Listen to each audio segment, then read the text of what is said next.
Pune. So I'm basically a children's storyteller, and this is my first time to tell a healing story, first time to write a healing story, and first time to tell a healing story. So hopefully you will like it. Thank you. Name of my story is The Flight. Hmm. Once there stood a very handsome tree at the outskirts of a village. It had dark green leaves and tiny yellow fruits. And occasionally, some bushes used to grow around it. But mostly, it kind of stood alone. It was well known to the travelers, though, for they preferred resting under it. Once, two birds came looking for a place to build their nest. The tree was surprised. I mean, birds used to visit, but it was first time someone wanted to build a nest there. But the tree was also happy for possible company. The tree say hello to both of them. The she bird was very bubbly.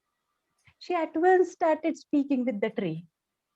The he bird was also very good at heart, but he had a little serious disposition. The tree welcomed the two wholeheartedly to come and live on its branch. The birds used to go and collect twigs and straws for their nest. In the evenings, though, she used to come out on the branch, and the tree and the she bird they used to have long chats. The tree figured out she has an eye for beauty. She used to mention a new flower, a new bush, even the weather. Sometimes the tree used to wonder, hey, I'm here earlier than her, and how come I didn't notice it? Soon the birds were blessed with three little white eggs. How happy they were! She needed to spend more time in her nest with the eggs, but still, whenever she went out or came back in, she used to stop by and say hello to her friend. And the tree appreciated that so very much. And everything seemed to go so very well for the birds so far. It had been a very hot summer day. Even when the night fell down, the air was hot and dry. In the darkness, disaster struck. A long black snake slithered up the tree.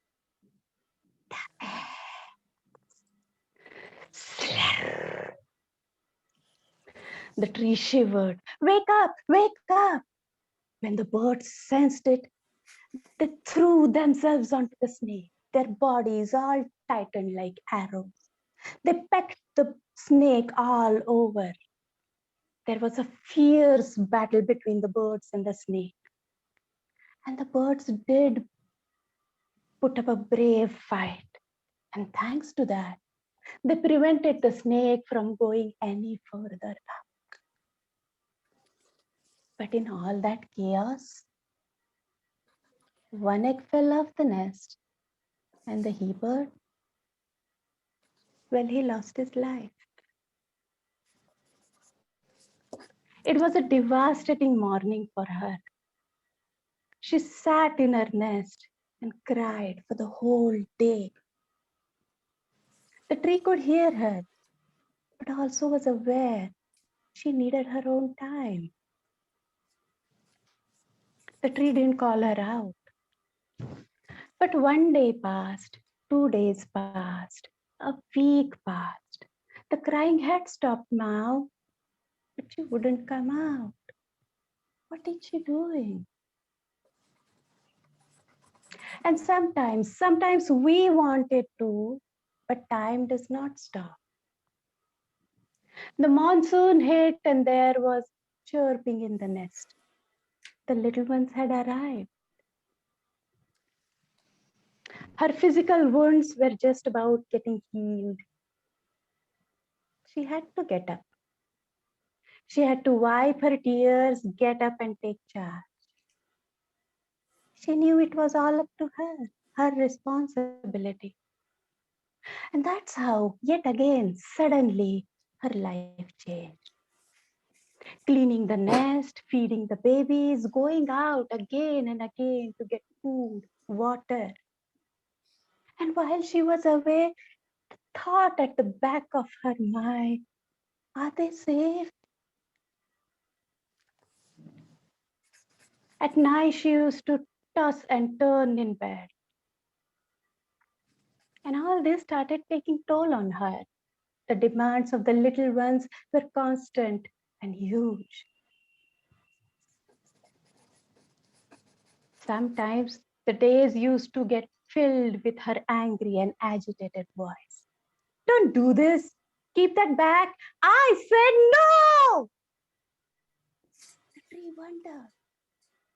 The tree had an idea that raising little ones could be a little difficult. But does it have to be frustrating? The tree had seen families sitting under it, and not all looked that frustrating. But still, the tree understood the babies need her more. So the tree kept a distance. Weeks passed, and the little ones were growing so faster. The nest was congested place for them. So they came out on the branch. And few days, under the watchful eyes of their mother, their flying lessons began. As they were flowing out, coming back in, flying out, coming back in, she had also come out on the branch, and the tree seized the opportunity. Hey, how are you? I'm fine. I don't get to see you a lot. Can I do something for you? No, I said I'm fine. Hey, relax a little bit. Listen, I need to make sure everything happens properly. I mean, I can't fall short in anything, in their grooming, in their caring, in anything. The tree was shocked. But you are doing everything properly. Just, just look at them. She looked at her babies, learning to fly. A smile flickered on her face, and the tree wondered. There was less smile and more sadness, and there is nothing as chilling as a sad smile. When did it get to this? After that, the tree decided to help her, get her to see, get her to do something for herself. So one day he tried, hey, it's raining. I know, and it's all soaking wet here.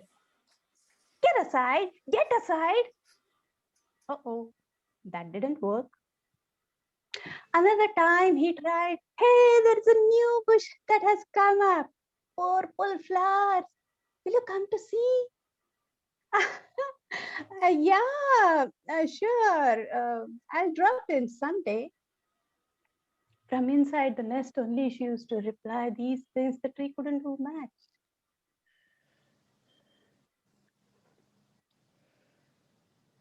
Weeks turned into months, and the little ones were ready to fly off the nest.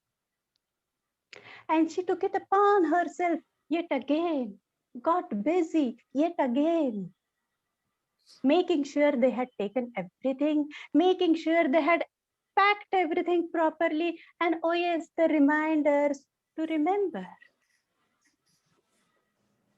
And just like that, one day her nest was empty. But she still wouldn't come out. I'm cleaning. What? What is there to clean now? She kept silent. She was convinced there was more to do. So she scrubbed everything clean again and again and again. Until one day, she had to admit there was nothing more to do. For the entire day, she sat in the empty nest. And in the evening, she did come out, awkwardly stepping onto the branch. What will the tree say? He had called her out so many times, she had not gone. But the wise tree didn't say anything. It had been so long she had chatted with someone, didn't know what to say. But thankfully, they had been good friends for quite a while now. So slowly, topics opened up. Conversation started flowing. She also got comfortable, was mentioning things. And suddenly, the tree remembered how much she loved evenings, especially flying towards the setting sun, as if to challenge it. So he gently pointed out, "Hey, look, the sun is setting." She turned and she looked and she looked and she looked without blinking. She was soaking up the whole scenery. It's beautiful. I missed it, huh? There. There is no need to be sad. There are still few moments left for the sundown. And while she was looking, he said, "Go take a flight." What? Go take a flight. Remember? You loved it. Oh, yes, she remembered. But she didn't deny. She didn't fly off either. So the tree tried with all its energy once again. "Listen, look at me. It's time to let go. It's time to release whatever that has been holding you back. You deserve to move forward. At least now." Yeah, yeah. At least she was confused. She trusted her friend. So she closed her eyes, took a deep breath. She spread her wings. She took a flight. Up and down she flew. Left and right she went.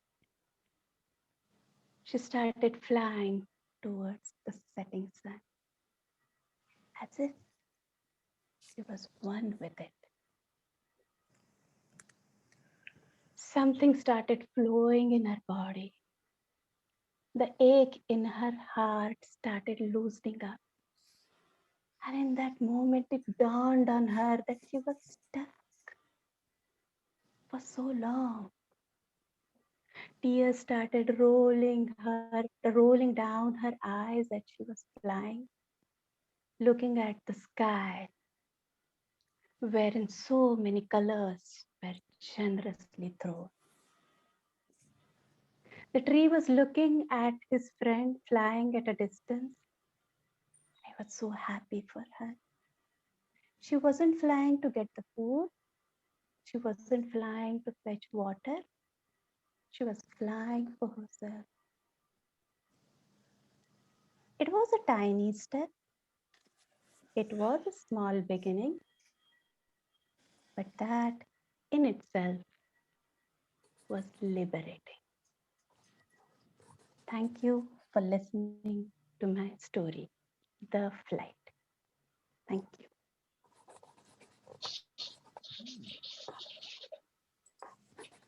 It was really wonderful, ma'am. Can you hear me? Thank you. It Yes, was we Yeah, really, I can. can hear Yes, you, yes. but I can't yeah, see yeah. you who is Actually, you speaking. made me Thank you. resonate to my personal story. It was 2005 when I lost my child. I was Oh, just like the bird inside my nest. oh, so I stopped sorry for meeting that. people. I stopped everything in my life. But it was storytelling and the love for the children that made me fly like the bird. So I became a storyteller, a teacher, or whatever I am today just because I lost my child. Mm. I see my child in every child who I meet. Thank you for sharing this story. I just hope it helps you. Yeah, now today I'm a very blessed person, and every child I meet, I see my child in him or God her. bless you. Yeah, thank you so much. Thank you. It was just like my story. I felt you were talking about me. I don't have words. I just hope you didn't You find wrote it something about me. unsettling, but Yeah, you found it healing. I've I never just shared hope this that. with anyone before. Take That's care. just God bless you. Thank you.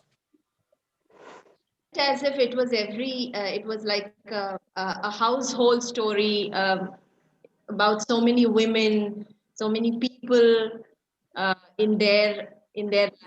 They don't know when to take a new step or go on to a new beginning. So it resonated in every way. It was the bird, but in reality, we felt I felt that it was the story of so many people around who were wanting to do something, but they didn't know what, how, and where to look. Yeah. They had somebody like the bird had somebody like the tree to see. Yeah. So I hope when answers are need to be found, they will have somebody like the tree to help them out. Wonderfully told, Leena. Very nice. Thank you. Thank you. Thank you for your comments also. I'll read them. Thank you. So basically, two things I wanted to highlight through this story. There is some dramatization and typical things that the story needs. But what I really want to highlight are two things. One is workaholism. So it's very easy to spot alcoholism or any other things, depression, or maybe it's not my place, but still workaholism, it's something, if someone is doing their work and too much of it, it's very difficult to diagnose. Even people around won't understand why someone is trying to keep busy. And the second thing that I wanted to highlight was self-care, that we tried to get her to do something for herself, and to come to that point, we spent so much time. And at times, some of my friends say, just make a cup of tea for yourself and sit and have it. 10 minutes, don't do anything else and sit and have it. So we come down to that small an expectation, but that also becomes a luxury. It has to be other way around. We have to fill our cup so that we can give more and more to others. So I hope that those two messages get across. Thank you. thank you very much. Okay.